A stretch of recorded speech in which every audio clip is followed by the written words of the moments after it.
systems for landing crafts used in aerospace applications. Let's start by introducing our team. This project was worked on by me, Diego Loera. Hello, I'm Edouard Koshaba. Hello, I'm Grant Howard. And hello, I'm Jose Cardenas.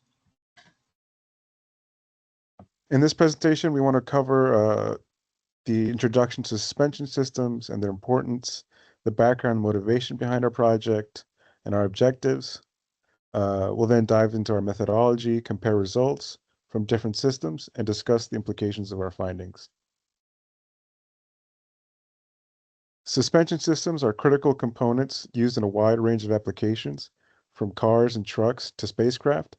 These systems are carefully calibrated to achieve specific levels of stiffness, balancing durability and functionality.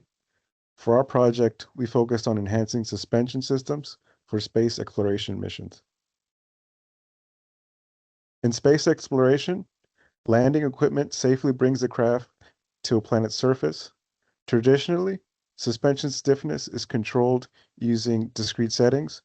We propose a system with an algorithm that offers a continuous range of adaptability, enhancing the performance and reliability of the suspension system. The most critical phase of landing a spacecraft is surviving the initial shockwave upon contact. A robust landing gear system must absorb this shock effectively to prevent damage to the craft. Ongoing advancements in this field, such as testing by NASA's Jet Propulsion Laboratory for the Europa Space Lander project, show the importance of refining landing systems. This makes researching key to advancing space exploration. This project's motivation is to increase the success rate of landings and reduce repair costs after missions. By improving suspension systems, we want to create a more reliable and cost-effective solution for spacecraft landings. The objectives for this project is to design and model a suspension system of linear second-order differential nature with two state variables.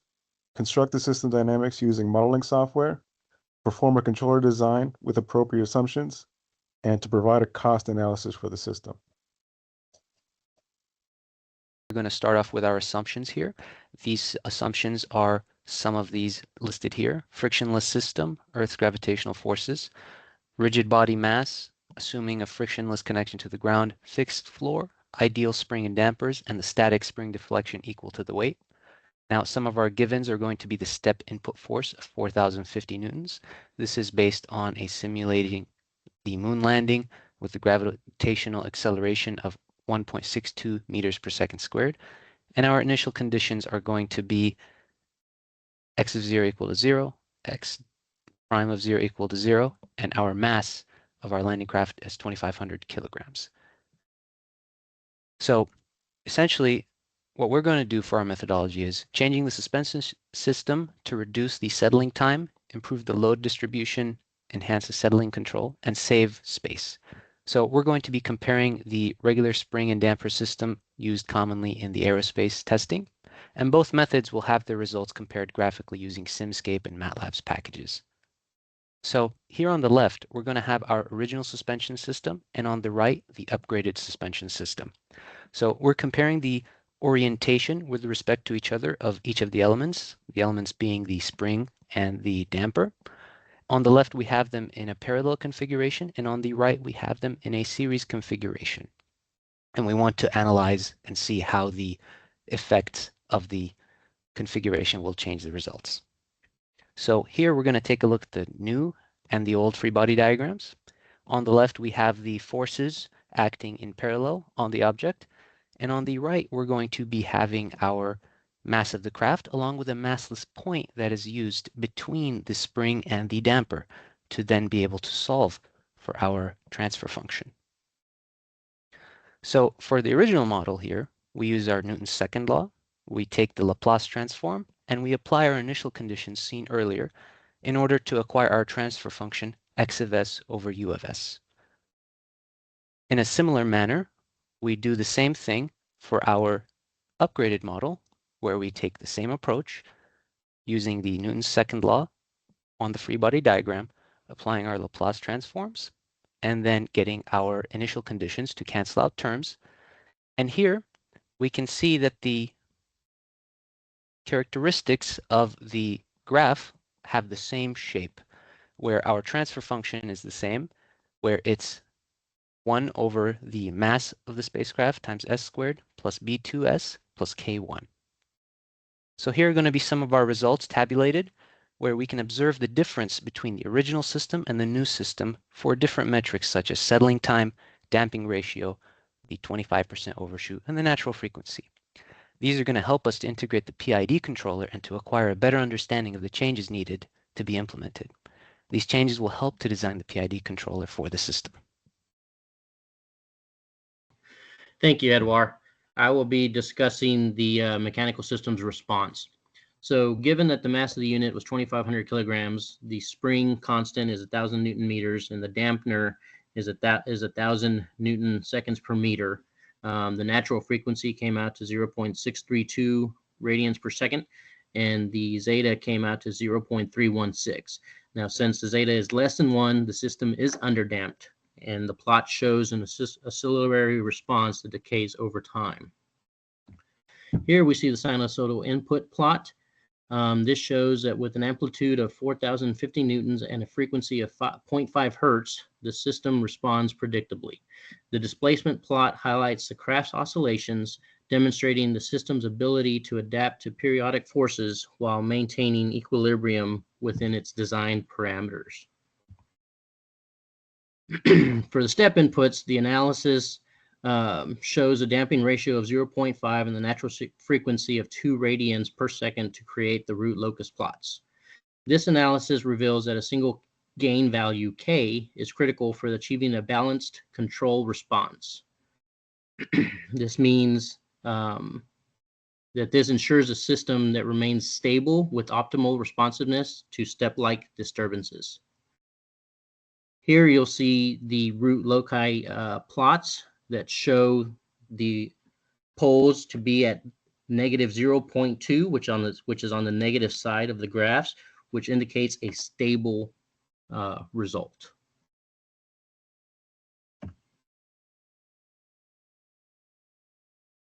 For our use case, we chose the Omega 1/8 DIN Universal High Performance PID controller. Model number is on the screen. It accepts an input from 4 to 20 milliamps and has a sampling rate of 20 per second. This PID can be used in manual and auto mode and costs around $435.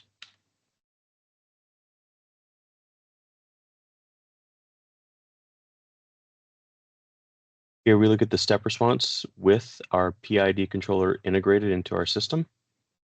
The values inputted into the PID controller, such as proportional gain and derivative gain, have all been altered slightly with the use of the PID controller. The settling time using 4 tau is 4.4 seconds, and our settling time now with the PID controller is 0.8 seconds, or 0.08 seconds, and an overshoot of less than 2%. If we take a look at our results, notice that the only thing that does change in the system is the settling time and the natural frequency. The behavior of the new system does reduce these two categories, which is a good thing when concerning safety. On discussion, our system is used to simulate and optimize approach to the suspension design. For a system like this, the options for selected criteria are particularly limited.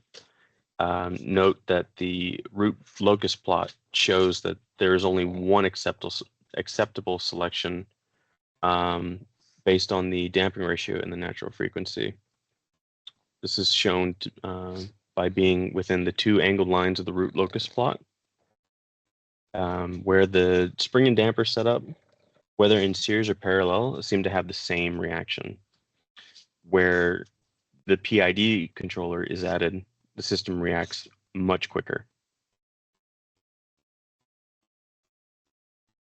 Some of the societal impacts are for research and human advancement. The suspension helps protect the craft and any cargo that may be carrying. It's important to keep research artifacts from being moved from different places where this damage can be costly and means loss in time and research money. Space missions especially require this level of care when considering applications of aerospace and comfort and safety of passengers is most important.